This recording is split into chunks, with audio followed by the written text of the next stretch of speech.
خواتین و حضرات، انفیکشن کنٹرول سوسائٹی آپ کی صحت کے بارے میں آپ کی آگاہی کے لیے مختلف مضامین آپ کی خدمت میں پیش کرتی ہے۔ اس کے ذریعے ہم آپ کی صحت کے بارے میں مختلف مرحلوں پہ جو مسائل پیدا ہوتے ہیں ان کے حوالے سے بھی ہم آپ کو آگاہی دینا چاہتے ہیں۔ ہم مختلف ایکسپرٹ کے انٹرویو بھی شائع کرتے ہیں جو کہ اپنے فیلڈ کے اندر بہت ہی اچھے جو کہ معاشرے پہ اثر انداز ہو چکے ہیں۔ مسز جہاں صاحبہ کینیڈا میں سوشل ورکر ہیں اور بہت ہی درس و تدریس کے شعبے سے وابستہ ہیں۔ ان سے ہم خوش رہنے کے بارے میں کچھ مضامین جو کہ اخبار جہاں میں شائع ہو چکے ہیں اس سے استفادہ حاصل کرتے ہوئے اور ان سے ان کی رائے کے حساب سے معلومات حاصل کرنا چاہیں گے۔ مسز جہاں صاحبہ۔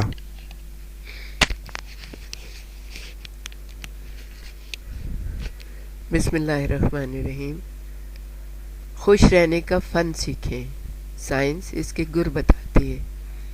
ذرا اپنے ذہن پر زور ڈالیے اور یاد کرنے کی کوشش کیجیے کہ آخری بار آپ دل کھول کر کب مسکرائے تھے۔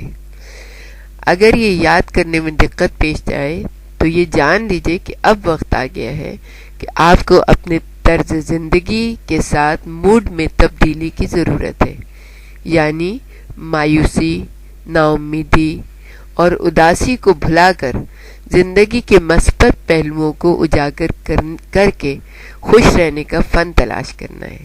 یہ حقیقت ہے کہ عموماً ہم اپنا زیادہ تر وقت یہ سوچنے پر ضائع کر دیتے ہیں کہ ہمارے ساتھ یہ غلط ہوا، انہی باتوں پر زیادہ توجہ دیتے ہیں جو ہمیں افسردگی، پریشانی میں مبتلا کر دیتی ہیں، کبھی کبھی ہمیں بہت زیادہ غصہ دلاتی ہیں یا ذہنی دباؤ کی وجہ بنتی ہیں، جبکہ ضرورت اس بات کی ہوتی ہے کہ ہم ان باتوں پر زیادہ توجہ مرکوز کر رکھیں جو اچھی ہیں اور ہماری زندگی میں خوشیاں پیدا کرنے کا سبب بنتی ہیں۔ اگر یقین نہیں آتا تو ایسا کر کے دیکھیے، موڈ میں واضح تبدیلی محسوس ہوگی۔ کہنا یہ مقصود ہے کہ حقیقت پسندی سے کام لیتے ہوئے اگر ہم زندگی میں درپیش حالات کا مایوسی کے بجائے ہمت سے مقابلہ کریں، چھوٹی چھوٹی چیزوں میں اپنے لیے خوشیاں تلاش کریں، منفی پر مثبت سوچوں کو فوقیت دیں تو خوش رہنے کا فن سیکھ سکتے ہیں اور اپنے اندر بہتری بھی لا سکتے ہیں۔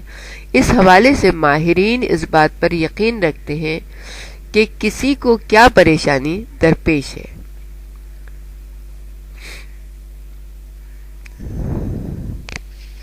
اور کن مسائل کا سامنا ہے۔ یہ عوامل اہمیت کے حامل نہیں ہوتے، بلکہ اہمیت اس بات کو حاصل ہوتی ہے کہ ان مسائل سے نمٹنا کس طرح سے ہے۔ ایک برطانوی ماہر نفسیات اور باہمی تعلقات کی ماہر ڈاکٹر اپنے ماہرانہ رائے کا اظہار کچھ یوں کرتی ہیں کہ خوش رہنے کا پہلا اصول یہ ہے کہ ہم ان محرکات کو جاننے کی کوشش کریں جو در حقیقت ہمیں ناخوش کرنے کا سبب بنتے ہیں۔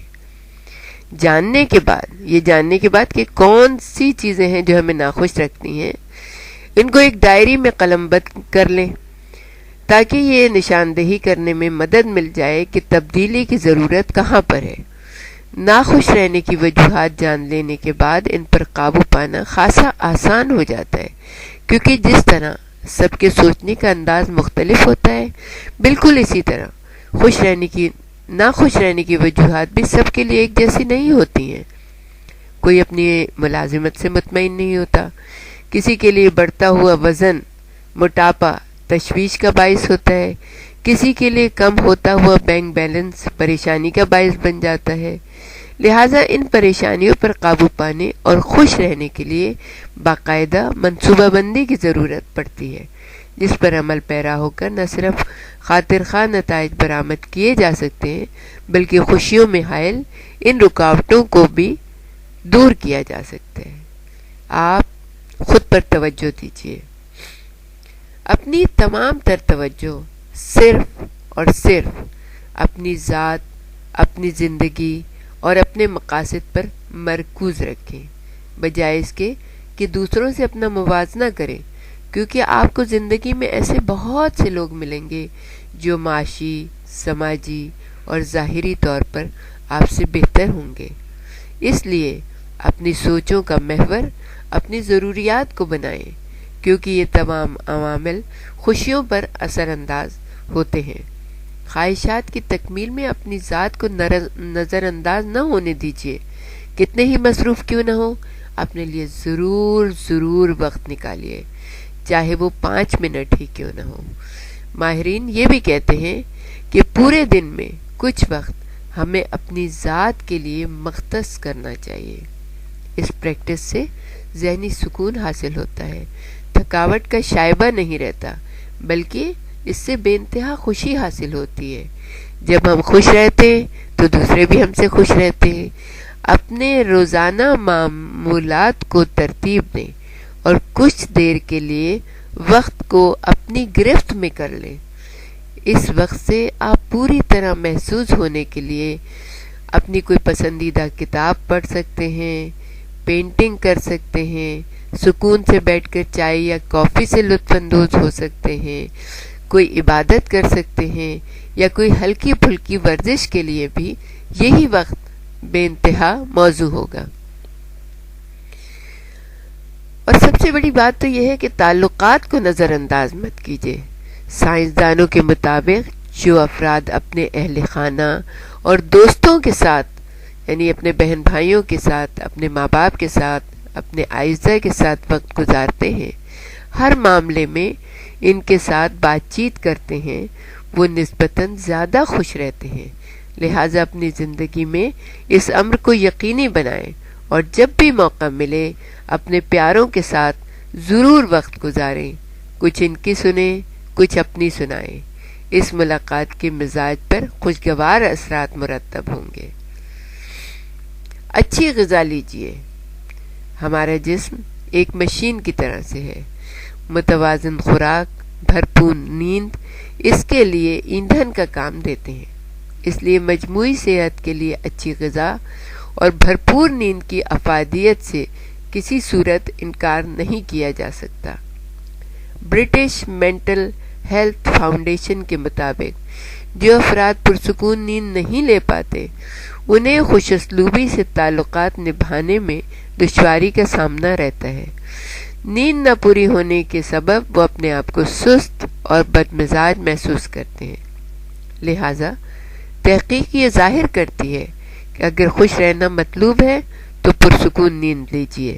سونے سے قبل، اس سے پہلے کمپیوٹر، ٹی وی بند کر دیں، موبائل کو دور رکھ دیں، نیم گرم پانی سے غسل کر کے تازہ دم ہو جائیں، رات دیر تک جاگ کر پڑھنے، کوئی کام کرنے اور چائے کافی وغیرہ پینے سے اجتناب کیجیے۔ شکریہ جہاں صاحبہ، آپ نے بہت بہتر طریقے سے لوگوں کے مسائل کے بارے میں تفصیلی گفتگو کی، جو کہ ہمارے سامعین کے لیے بہت بہتر ثابت ہوگی، کیونکہ بیماریوں سے کے مسائل کی وجہ سے لوگ پریشان رہتے ہیں اور پریشانیوں کی وجہ سے ان کی صحت پہ مزید اثر پڑتا ہے۔ یہ ایک کنٹینیوس سائیکل ہوتا ہے۔ بیماریاں جو ہیں تشویش کا باعث بنتی ہیں، اور تشویش اگر بڑھ جائے اور پریشانیاں بڑھ جائیں اور ذہنی طور پر بھی انسان پریشان رہنے لگے تو بیماریاں اور مزید جڑ پکڑتی ہیں۔ تو اس سائیکل کو توڑنا ہوگا، اور ہمیں اس سائیکل کو توڑنے کے لیے ضروری ہے کہ ان چیزوں کو اپنے مد نظر رکھنا ہوگا جو ہمیں خوش رکھ سکتی ہیں۔ تو بہتر یہ ہوگا کہ اس مسائل پہ توجہ دیں اور اپنی صحت کو بہتر رکھنے کی کوشش کریں۔